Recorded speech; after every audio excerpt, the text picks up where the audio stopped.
Ever since last year's ball tampering scandal, Australian cricket has been in the doldrums, and recent poor performances on the pitch have many fans concerned about the upcoming Ashes series. Earlier, I spoke to the Australian coach Justin Langer in Brisbane. First, here's a quick reminder of the state of play since the cheating scandal. That cloud cover. It's slowed down, Kepler. Is not good, is it?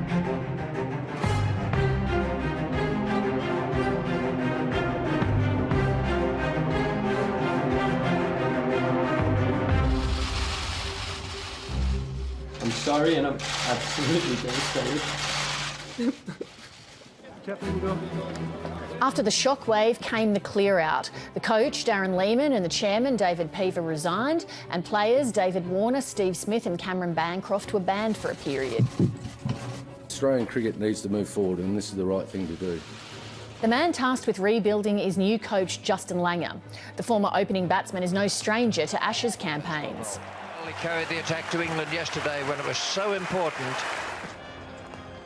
But he is coaching a team that's failed to inspire recently with its middling performance and now has to reintegrate David Warner and Steve Smith. Justin Langer, a lot of us would know the feeling of when things aren't going very well, how it almost becomes self-fulfilling, how you lose confidence, you start to fear more failure, you're full of dread all the time. How are you going to break that cycle in Australian cricket? Probably sounds like my life for the last 30 years, Lee, having played and now coaching. But look, it's one of the great challenges actually as a player. You go through that. I guess that's the whole part of mental toughness and developing into from a good player. Some develop to great players. It's the same with a team or a coach, that you have those insecurities. We all have them. I've seen the all-time greats have insecurities, but it's how you handle them and strategies that you have to keep moving forward. And unfortunately, you can't take confidence in a tablet. You've got to work at it. It's like respect. And we've certainly been working to do that the last 12 months. We talked about making Australians proud again, and hopefully we've done that. We're starting to play better cricket.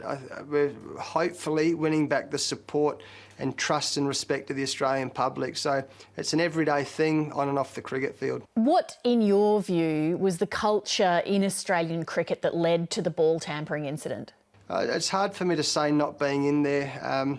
We've had so much success in Australian cricket. We've been so proud of our history of Australian cricket, and we're all shocked with what happened in South Africa. It was a sad moment, but again, we've moved forward. We've worked so hard. Stephen and David have come back into the team over the last week. We're up in Brisbane at the moment. We fly out to Gallipoli tomorrow night before the World Cup and the Ashes. So from where we've been to where we are, we've been working really hard, and it's a very nice feeling in the camp at the moment. Has there been any awkwardness around the return of Smith and Warner? No, it's funny you say that, because I've been thinking about this for the last almost 12 months. What are we going to do when Davey comes out? What are we going to do with Steve? Is it going to be awkward?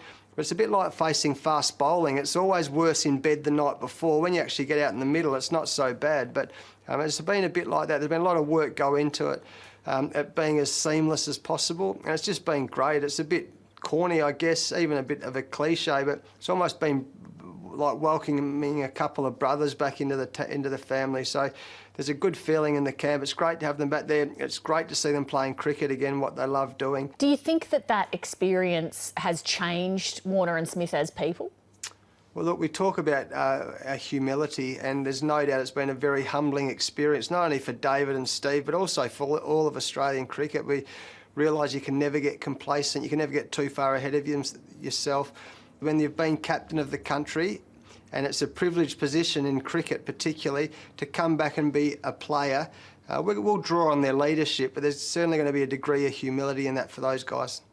But how do you handle the dynamic on the field? Because it's not just for Steve Smith, it's for the person who is actually the captain, having a former well-regarded captain out there on the field too. Yeah, well, look, it's a really good point. And one of the big pieces of the jigsaw puzzle for us was that Aaron Finch, he had a pretty tough summer actually, but he came good in India and then the UAE against Pakistan. So it's always nice to see your captain playing well. With that, they usually exude a bit of confidence, and they're all good mates as well. So I'm sure they'll gel together nicely. They've got a couple of senior guys like Steve and David. We've got a couple of younger vice captains in Alex Carey and Pat Cummins, and there's plenty of experience and good good people around the team to help them out. So I'm sure it'll work out well. Before the ball tampering incident, had you ever witnessed or heard of that in Australian cricket? I was shocked, and I think that's actually why we acted so severely on the boys. That for a long time we'd heard about it, we'd talked about it in other countries, we'd seen incidents of it, and we were so strong in saying we just don't do our business like that. And then we did. Cricket Australia suspended the boys for 12 and 9 months in Cameron Bancroft. So that's how seriously we took it. Hopefully whilst the boys made a huge mistake, we've learned some great lessons and we'll get better because of it. We all saw the way the Australian public reacted to that, and the public is very invested in cricket. It's almost like a part of everyone's psyche if you've grown up in Australia. That must be wonderful when things are going well and you've got all that public support, but what impact does it have when everybody has an opinion all the time about what's going on in cricket?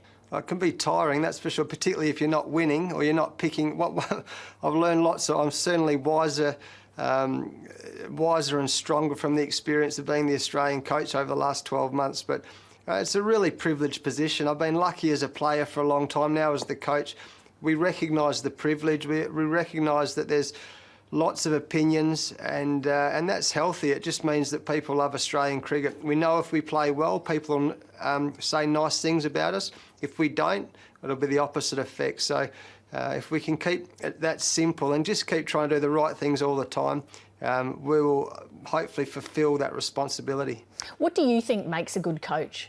What makes it? I think first and foremost, you've got to care for your people. You've got to care for the game. You've got to care for the supporters. You realise it's a big industry, but you've got to care for people. And I've been asked that question a few times before, but you're meant to be the tough guy, the coach, but actually if you care for people and you show them some love and some respect, you usually get it back in bucket, in spades. So you're caring for, you've got to have a knowledge of the game, of course. You've got to understand the game and the systems, but most importantly, you've got to care for your players and care for the game and care for the public.